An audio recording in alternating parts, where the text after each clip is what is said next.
जय जगन्नाथ पिलाने आज देखा इंटरनल क्वेश्चन पेपर पिलाने जहाँकि गोटे कॉलेज रे एग्जाम है मो पाक आने देखु इंटरनल एग्जाम है मो पाक जहाँ जहाँ पढ़ी जहाँ जहाँ कही से भितर ही आछि पिलाने जो माने जानी पारुना से मानकपाई एवं जो मान की विश्वास टिके भी करूना से पिला मानकपाई पिलाने देखंतु जानंतु जदि विश्वास नहीं ताहले Roma Devi women's university question paper discussion हो सारी देखिनंतु एवं तास्त जो मानकर कि आगामी दिन एग्जाम अच्छी से मानक पिलाने आहुरी इजी जहाँकि आपड़ जदि पढ़े ना ताले भल स्कोर करें ना जदि भल स्कोर करने चाहते ताहले आपन को पढ़ार पढ़िले पिलाने प्रैक्टिस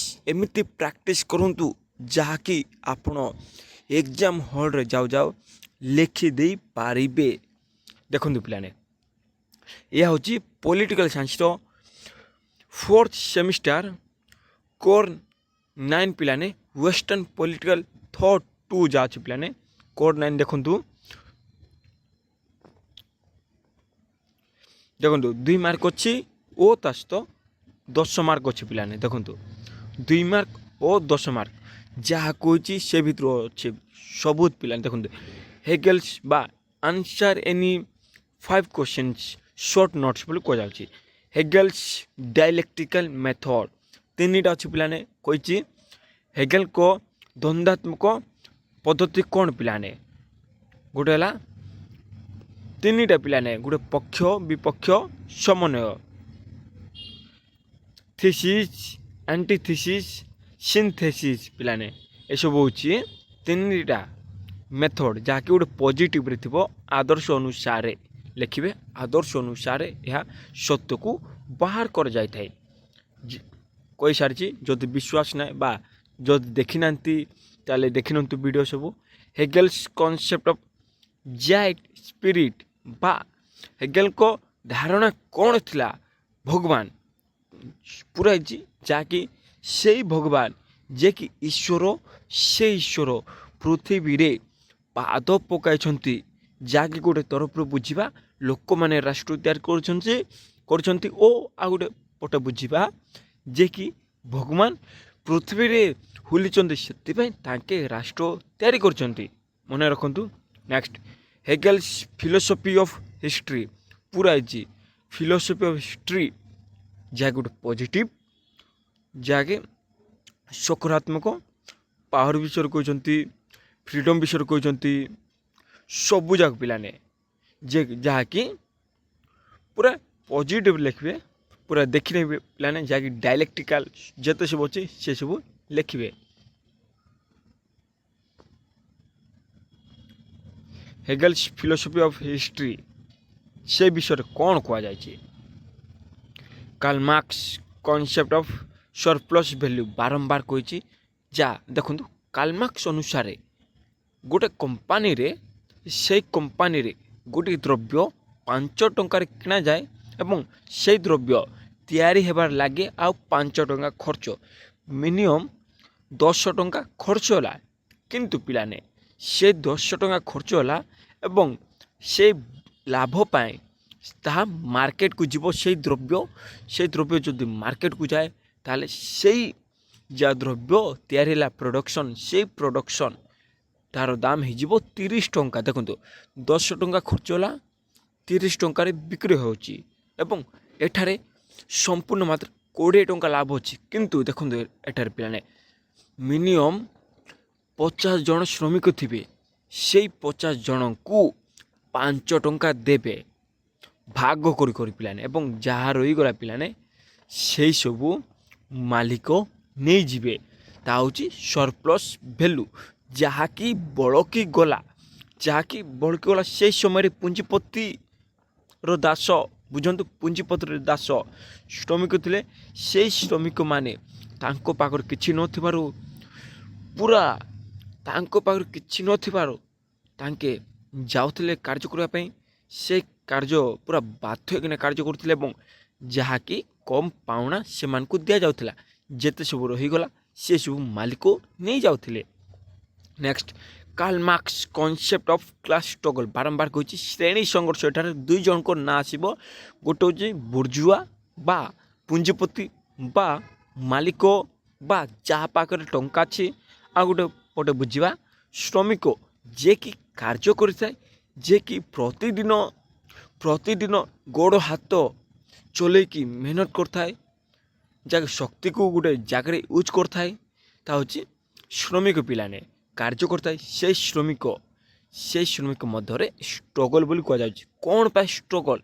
ସେଇ ଶ୍ରମିକମାନଙ୍କୁ ଅର୍ଥ ହଉ ବା ଫ୍ୟାସିଲିଟି ହଉ ବା କେୟାର ହଉ ବା ଏକ୍ସେଟ୍ରା ପିଲାମାନେ ମନି ହଉ ବା ଖାସ୍ କରି ପିଲାମାନେ ମନି ଏକା ବୁଝାଉଛି, ମନି ହଉ ବା ଯେତେ ସବୁ ଅଛି ପିଲାମାନେ ସେଇ ସବୁ ସୁବିଧାକୁ ଫ୍ୟାସିଲିଟି ଯାହା ଅଛି ସେଇ ଫ୍ୟାସିଲିଟିକୁ ପ୍ରୋଭାଇଡ଼୍ କରାଯାଉନାହିଁ। ସେଥିପାଇଁ ପିଲାମାନେ ସେଇମାନଙ୍କ ମଧ୍ୟରେ କ୍ଲାସ୍ ଷ୍ଟ୍ରଗଲ୍ ଚାଲିଲା। କାରଣ ପିଲାମାନେ ଯାହା ଅଛି ପୁଞ୍ଜିପତି ସେ ପୁଞ୍ଜିପତିକୁ ବିଲୋପ କରିବେ ଏବଂ ଶ୍ରେଣୀହୀନ ବୁଝନ୍ତୁ କ୍ଲାସ୍ ଷ୍ଟ୍ରଗଲ୍ରୁ କ୍ଲାସଲେସ୍ ହେଇଯିବ ବା ଶ୍ରେଣୀ ହିଁ ରହିବ ନାହିଁ। ସେଥିପାଇଁ କ୍ଲାସ୍ ଷ୍ଟ୍ରଗଲ୍ ବୋଲି କୁହାଯାଉଛି। କ୍ଲାସ୍ ଷ୍ଟ୍ରଗଲ୍ରୁ କ୍ଲାସଲେସ୍ ବା ଏସବୁକୁ ହଟେଇକିନା ଶ୍ରେଣୀହୀନ ବା ଏସବୁ ଭେଦଭାବ ରହିବ ନାହିଁ। ସେଇ ସମାଜରେ ଦୁଇ ଜଣ ରହୁଛନ୍ତି, ସେମାନଙ୍କ ମଧ୍ୟରେ ଭଲ ସମ୍ପର୍କ ରହିବ, ନିଜର ସାମର୍ଥ୍ୟ ଅନୁସାରେ କାର୍ଯ୍ୟ କରିବେ ଏବଂ ସମସ୍ତେ ସାମର୍ଥ୍ୟ ଅନୁସାରେ ଟଙ୍କା ପାଇବେ କାର୍ଯ୍ୟ କରି। Next Karl marks